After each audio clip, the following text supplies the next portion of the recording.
So we got this chair for my daughter's birthday, and if you can notice, you see all those stains.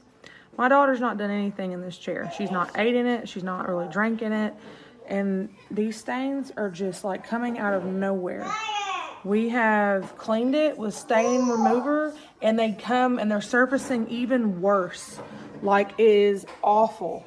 I don't know what's going on. I don't understand if there's a dye or something in the cushion, but it is like impossible to get rid of.